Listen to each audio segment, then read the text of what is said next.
Nós vamos estudar Lucas capítulo 1. O Evangelho de Lucas capítulo 1. Vamos estudar as expressões do amor de Deus. É um capítulo bem longo. Nós não vamos estudar todo ele hoje, certamente, mas vamos começar a ver nesse capítulo as expressões do amor de Deus. Deus expressa o seu grande amor. Ele expressa o seu amor prometendo converter os pecadores. Ele prometeu que ia converter os pecadores para o Senhor, principalmente os judeus, mas todos aqueles que quiserem também receber a mensagem. Ele expressa o seu amor prometendo enviar um Salvador para o mundo todo. E ele expressa o seu amor cumprindo as promessas. Ele promete um Salvador e ele cumpre as promessas dele, e também preparando o mundo para receber a mensagem, porque o mundo não tinha condições de receber a mensagem de um Salvador, e Deus preparou uma pessoa para isso, para abrir a mente das pessoas com respeito à vinda do Salvador. Então vamos começar estudando a expressão de Deus, do amor de Deus, prometendo converter os pecadores ao Senhor. Então Lucas capítulo 1, no versículo 1, interessante como Deus usa pessoas estudiosas para nos ajudar. A Bíblia não é um livro fácil. A Bíblia é um livro muito difícil no sentido de compreender as verdades e as palavras fáceis da Bíblia, ou seja, a mensagem, a escrita, a gramática.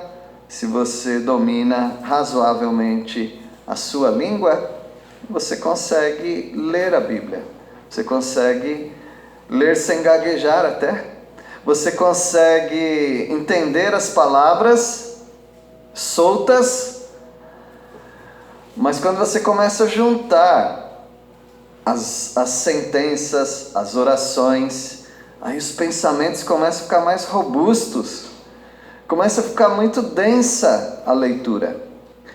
Aí você chega e você fala, mas eu estou entendendo as palavras, eu tô conseguindo fluir na leitura, mas não está entrando aqui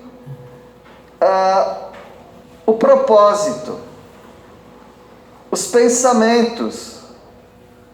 Não é como estudar frases como o menino jogou bola. Já visualiza o menino jogando bola. Não é uma frase, não são frases difíceis de ler. Mas a compreensão parece que precisa ter uma luz especial nesse livro. E precisa mesmo. Precisa, e é chamada na doutrina da palavra iluminação. Se você não tiver iluminação, você não consegue compreender esse livro. Isso sem se converter, tá bom? Porque os incrédulos também recebem iluminação. Se eles leem a palavra de Deus, e leem, e leem, e leem outra vez, Deus vai iluminando cada vez mais. Sem que ninguém pregue o Evangelho para ele, ele vai sendo iluminado. Isso não quer dizer que ele foi salvo, mas ele tem grande possibilidade de ser salvo só lendo a Bíblia. Então é um livro fascinante. E é um livro que foi escrito por pessoas simples, algumas delas, pessoas simples, mas que no momento em que elas escreveram, Deus as inspirou de tal maneira que Deus sopra nelas um conhecimento que elas não tinham, e elas, enchidas do conhecimento, ou cheias do conhecimento de Deus, elas falaram. E aí saem essas palavras como se não fossem elas que estivessem falando, escrevendo, como se fosse o próprio Deus escrevendo. E foi um conjunto assim. Deus falando, Deus iluminando, Deus inspirando, Deus dando sabedoria para as pessoas falarem. E como Deus usa as pessoas para lerem, entenderem e nos explicarem, escreverem nos livros, nos comentários, pregarem a palavra de Deus para nós, e aquilo começa a entrar na nossa mente, no nosso coração, e vai moldando a nossa vida. E é uma jornada longa, dura a vida toda. Você nunca pega diploma. Você está sempre aprendendo da palavra de Deus. E o escritor desse livro, um homem muito estudado, que vai tentar explicar para outro homem muito estudado também, sobre o que realmente aconteceu na vinda do Salvador Jesus Cristo nesse mundo. Não é um assunto fácil, mas ele foi com calma, com paciência, com pesquisa, com conversas, certamente com oração e com a inspiração do próprio Deus, ele foi explicando. No versículo 1 diz assim: visto que muitos houve que empreenderam uma narração coordenada dos fatos que entre nós se realizaram. Então Lucas, o escritor, ele é um médico, mas isso é só um detalhe, bom? Lucas, ele está dizendo para alguém, já ele vai dizer o nome, ele está falando que ele não é o primeiro a fazer isso. Outras pessoas já pegaram as narrativas, porque um ia ouvindo do outro, um escrevia, foram poucos que escreveram, e ele foi organizando. Outros já tentaram organizar as narrativas, ou as narrações da história de Jesus Cristo aqui na Terra.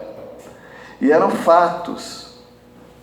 E esses fatos foram ordenados e foram transmitidos. Versículo 2.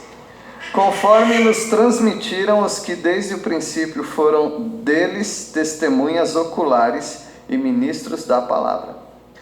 Ele consegue uma fonte primária, ou seja, ele consegue o testemunho daqueles que viram o que acontece nos evangelhos. Eram testemunhas oculares. Ocular tem a ver com óculos. Tem a ver com visão. Então as pessoas viram, testemunharam, viveram com Jesus, com João Batista, com as pessoas que aparecem nas narrativas dos evangelhos. E essas pessoas falaram. E tudo aquilo foi juntando.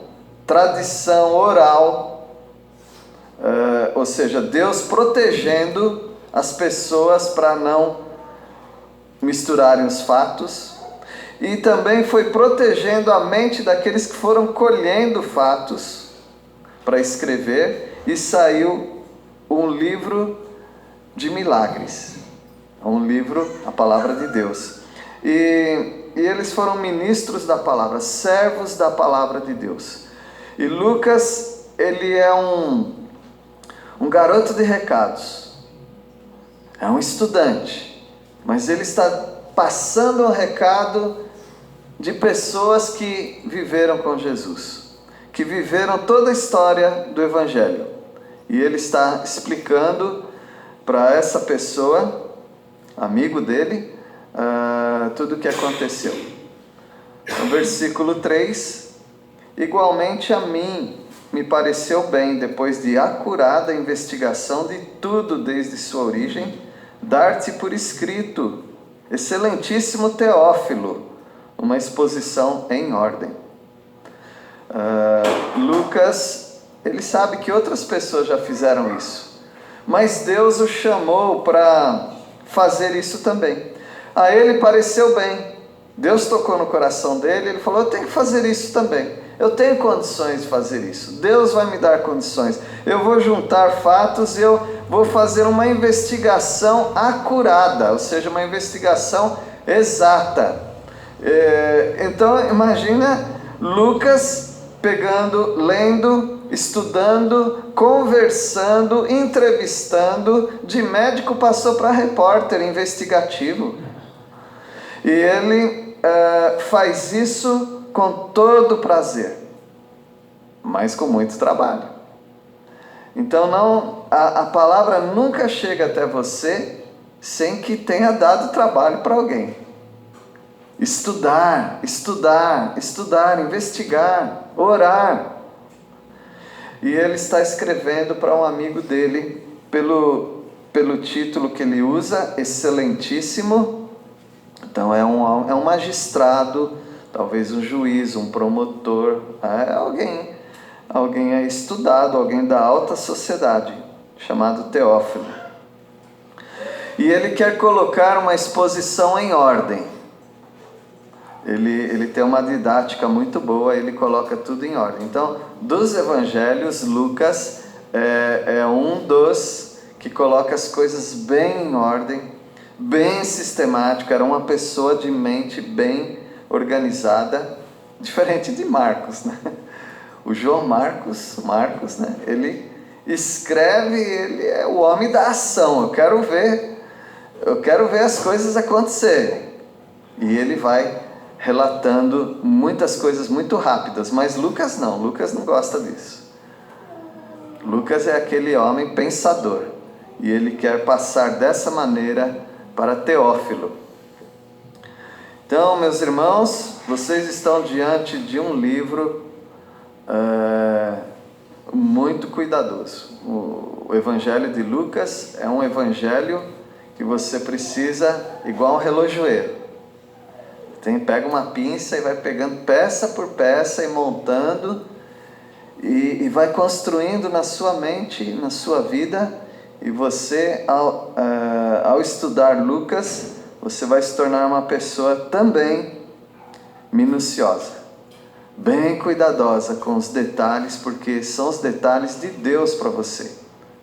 Ele não jogou de qualquer maneira. E o versículo 4... para que tenhas plena certeza das verdades em que foste instruído. Talvez a pessoa com quem ele está falando também seja uma pessoa assim. Se for um homem do mundo jurídico, é uma pessoa muito minuciosa. É uma pessoa, eu não quero qualquer historinha não. Me conta os detalhes. E o Teófilo vai ouvir de Lucas para que ele tenha plena certeza das verdades. Interessante, quando nós pregamos o Evangelho, nós precisamos ter a capacidade, e Deus vai dar essa capacidade, e a sensibilidade de saber com quem que nós estamos falando. Pregando o Evangelho por tantos anos, eu também, muitos de vocês, a gente sabe que se a pessoa é um agricultor e nasceu na roça, e criado na roça, e sempre aquele linguajar, a gente vai começar a buscar ilustrações da roça. A gente faz isso. Se é uma pessoa mais das letras, da universidade, podendo, né? Nós vamos também jogar ilustrações que elas gostam. Nós queremos fisgar as pessoas, porque nós somos pescadores de homens.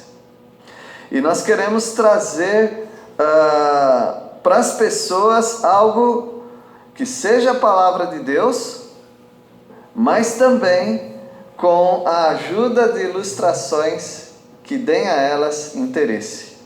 E não é pecado fazer isso. Você deve fazer isso. Tem gente que está no mundo do esporte e pessoas gostam que fale dos esportes. Então a gente usa essas ilustrações também.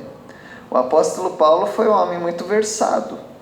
Ele falou de lavoura, de construção, de esportes. Ele falou de muitas coisas. Jesus também. E Lucas, ele quer mostrar para Teófilo para que ele tenha plena certeza dessas verdades.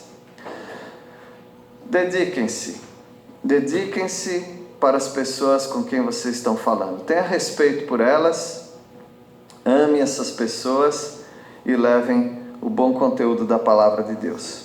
Aí ele começa então a narrativa dele. Vamos juntos com Lucas.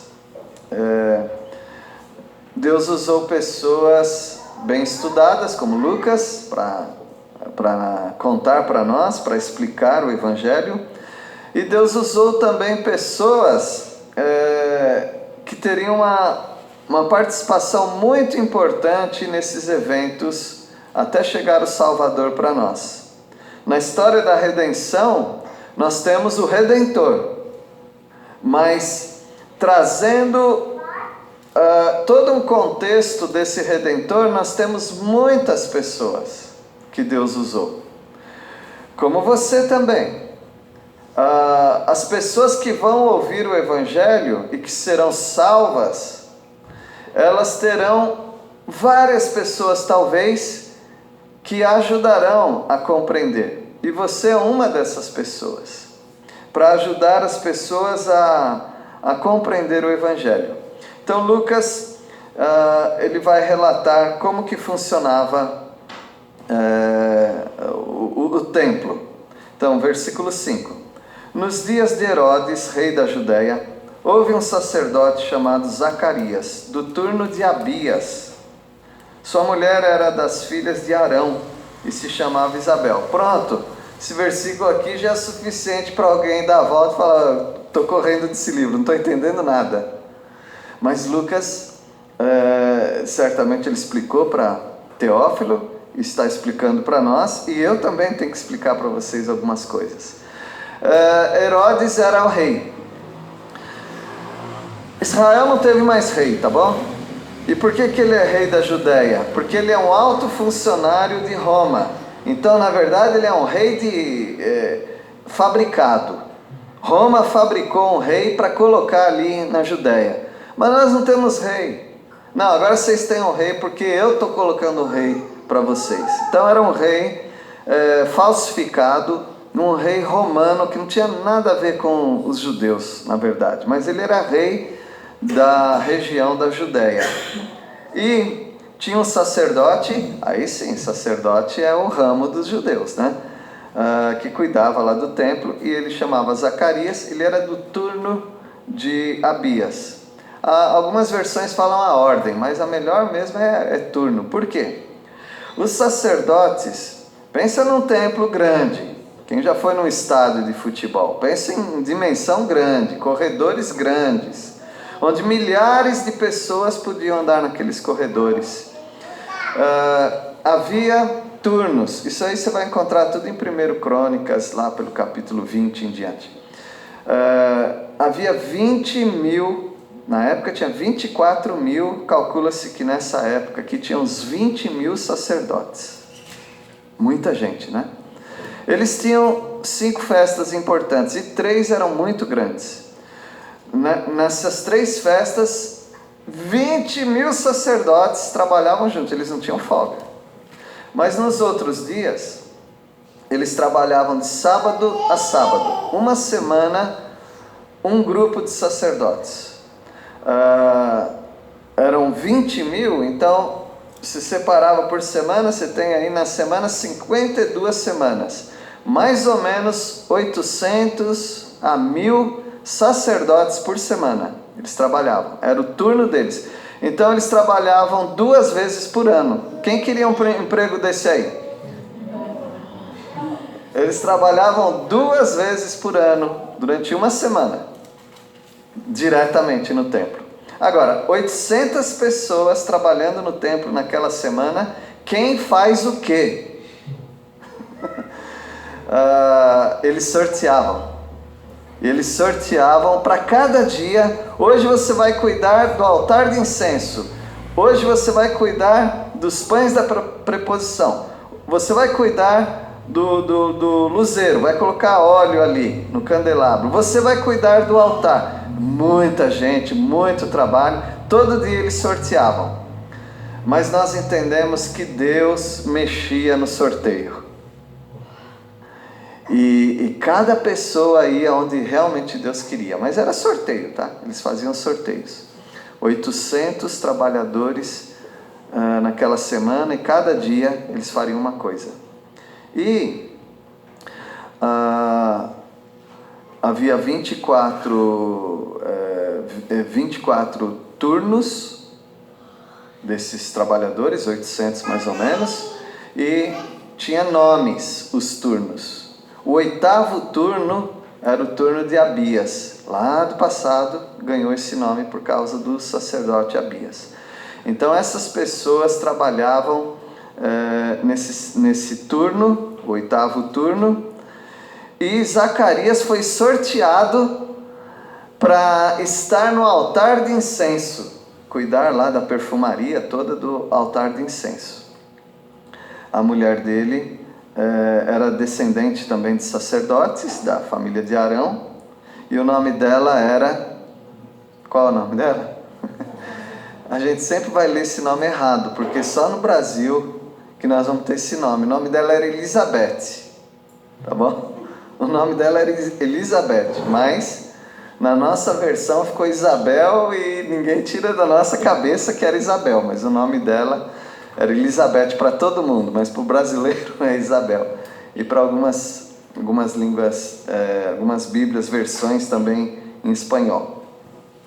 Então eram Zacarias e a Isabel, ou a Elizabeth. Versículo 6. Ambos eram justos diante de Deus, vivendo irrepreensivelmente em todos os preceitos e mandamentos do Senhor. Deus usou pessoas que amavam ao Senhor. Deus não vai usar a sua vida se você não ama o Senhor. Deus provavelmente não vai usar a sua vida se você não anda de maneira irrepreensível. E Deus não vai usar a sua vida se você não guarda a palavra dele. Isso aqui é uma classe especial. Todo mundo deveria estar nessa classe especial, porque é só você querer. Mas é a classe de quem é obediente, zeloso das coisas de Deus. Deus quer usar essas pessoas. E usou Zacarias e Isabel. Versículo 7. E não tinham filhos, porque Isabel era estéril, sendo eles avançados em dias. E a gente já conhece essa história. Na Bíblia a gente já conhece essa história, né? Pessoa velha que não pode ter filho, Deus vai fazer algum milagre aí. E eles serviam ao Senhor e eram limitados na sua alegria, porque é uma alegria ter filhos, e quando a pessoa não tem, ela fica limitada, ela quer um filho, né? E eles queriam esse filho também. Versículo 8. Ora, aconteceu que, exercendo ele diante de Deus o sacerdócio, na ordem do seu turno, coube-lhe por sorte. Então, já expliquei sobre isso, né? A sorte que eles lançavam. Segundo o costume sacerdotal, entrar no santuário do Senhor para queimar incenso. Não era o santo dos santos, mas era o lugar santo, e ele ia queimar ali o incenso, que representava as orações do povo, que subia como cheiro gostoso, né? Agradável para Deus. Versículo 10. E durante esse tempo, toda a multidão do povo permanecia na parte de fora orando. O povo amava o Senhor, o povo queria ver alguma coisa diferente acontecer, porque o povo conhecia a sua história, e na sua história maravilhosa de profetas e de feitos do Senhor, como a irmã Simone leu hoje, né, no Salmo, ou não foi a Simone, não sei, os feitos do Senhor, né? Foi Salmo 150, sobre os feitos do Senhor. Só que eles estavam meio que frustrados, porque há 400 anos Deus não falava com eles. Há 400 anos eles falavam com Deus, mas Deus não falava mais com eles. Não tinha mais profetas, nada acontecia de interessante, nada de Deus para eles. Era meio frustrante mesmo, mas eles permaneciam na sua religiosidade. E eles ficavam orando sempre. Quem sabe hoje Deus fale conosco? Quem sabe hoje tem alguma profecia? Nós estamos esperando o Messias. E o povo orava. Zacarias fez o que ele fazia 2 vezes por ano. E versículo 11: E eis que lhe apareceu um anjo do Senhor em pé, à direita do altar de incenso. Opa!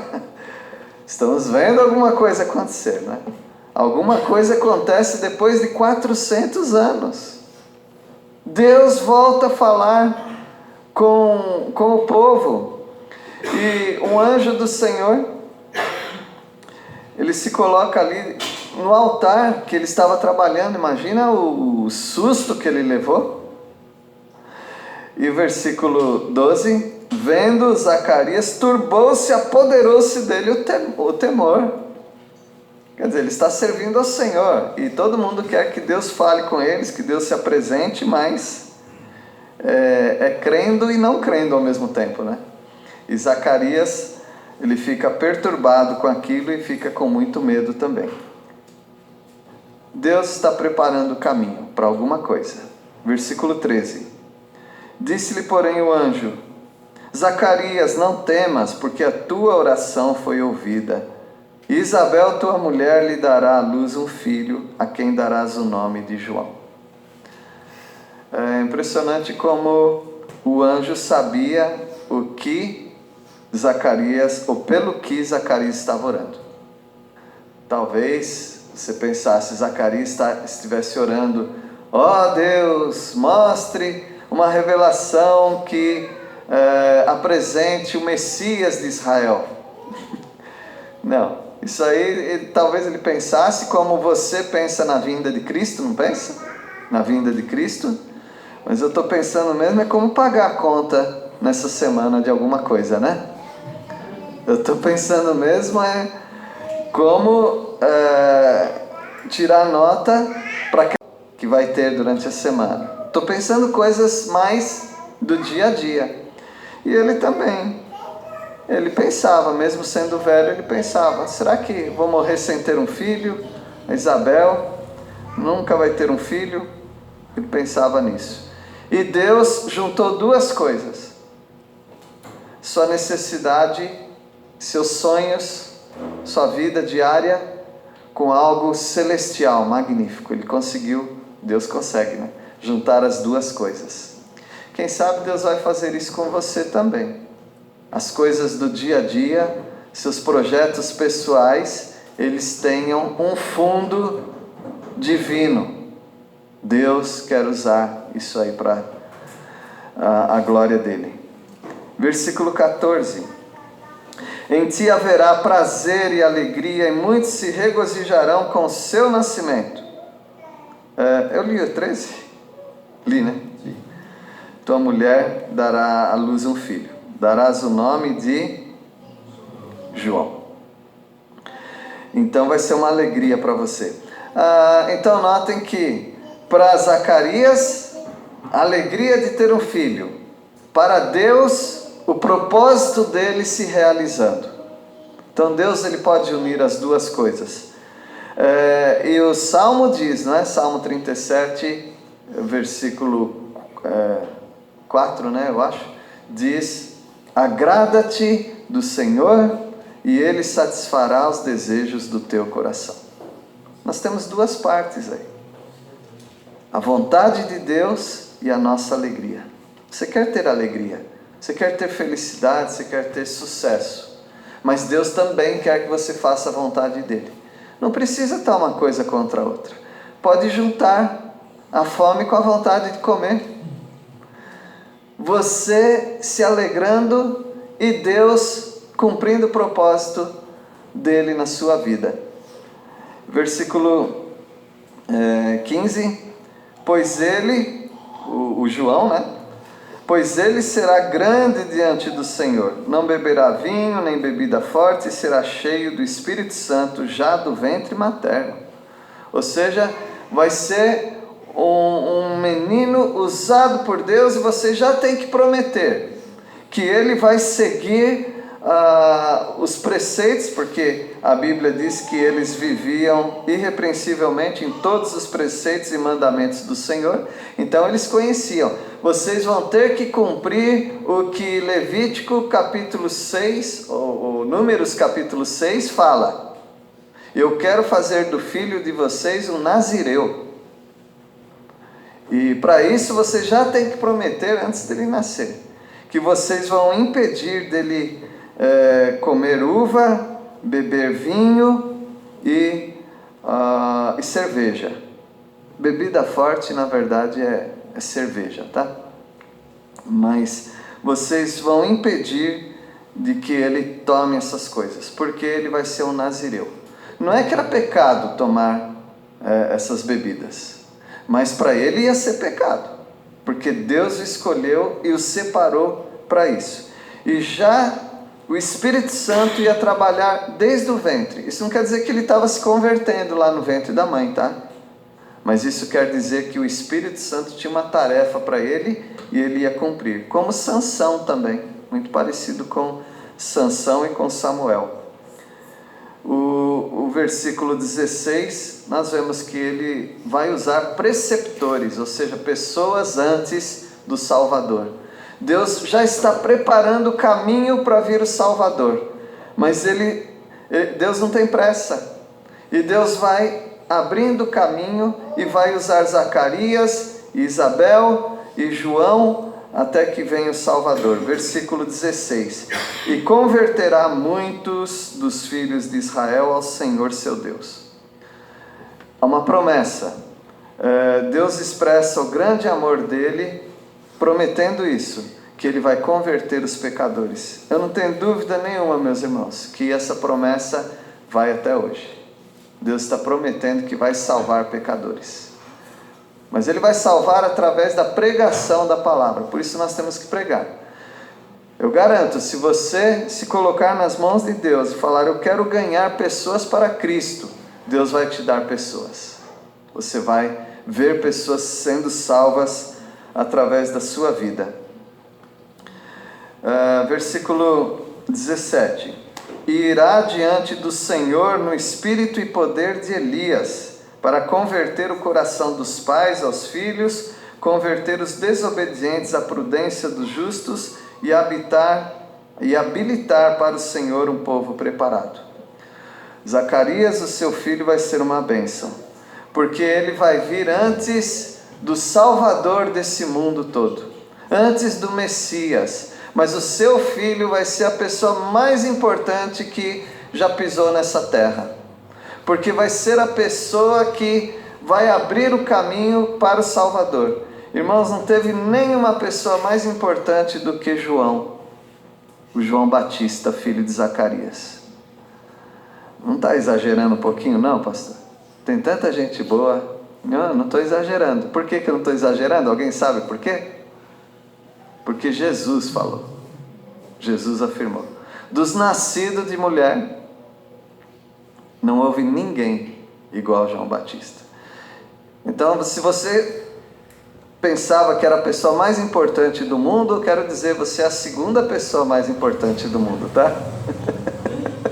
O primeiro é João Batista e ninguém tira isso. Nem o João Batista aqui da nossa igreja está no lugar do João Batista da Bíblia, tá? E ele falou assim: você vai ter o poder de Elias. Ter o poder de Elias significa um homem, um profeta de mão cheia. Porque Elias foi um homem que fez até parar de chover e fez chover. Então não tem pessoas que fazem isso, mas Elias fez, e ele viria no poder de Elias, e a pregação de Elias era muito poderosa, e a pregação de João Batista seria muito poderosa. O homem falaria e as pessoas iam se converter. Até aqueles filhos que estavam desviados, eles iam se converter para os pais piedosos, ou seja, eu vou voltar para os caminhos do Senhor. Ele pregaria e as pessoas iam ficar habilitadas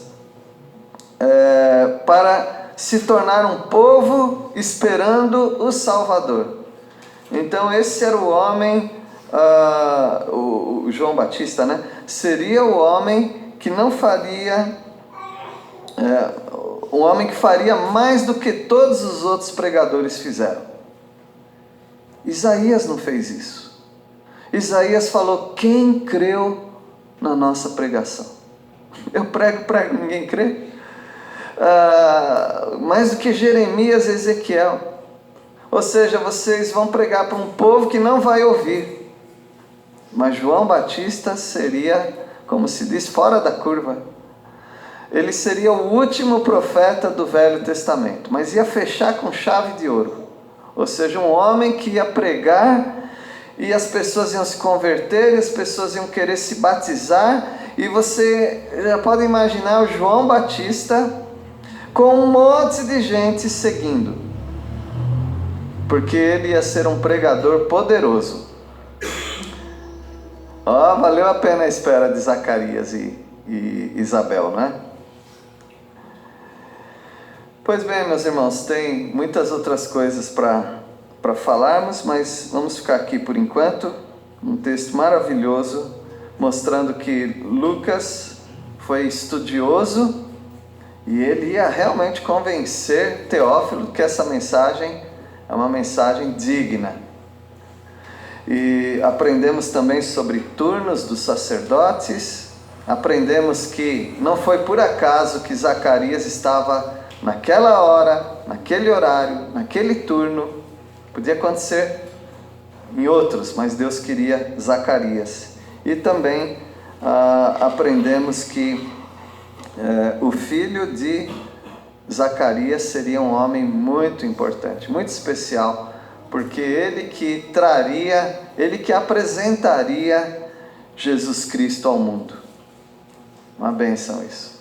Então, você pode saber que a sua salvação, ela está recheada de muitos detalhes. Deus estava pensando em cada detalhe e pensando em você. Deus expressou o amor dele. Deus abençoe os irmãos e, se Deus permitir, vamos continuar com essa narrativa, né, de Lucas. Nosso Deus, agradecemos pela Tua palavra. Obrigado, Pai, porque o Senhor usou todos os eventos, nenhum dos eventos foi desperdiçado pelo Senhor, tudo foi uma preparação até chegar o Salvador. Agradecemos pela nossa igreja que conhece já o Salvador e nós estamos aprendendo juntos a conhecer os detalhes dessa salvação. Nós agradecemos e pedimos que o Senhor continue a operar nas pessoas que foram mencionadas, os pedidos de oração que temos sobre elas. Em nome de Jesus. Amém.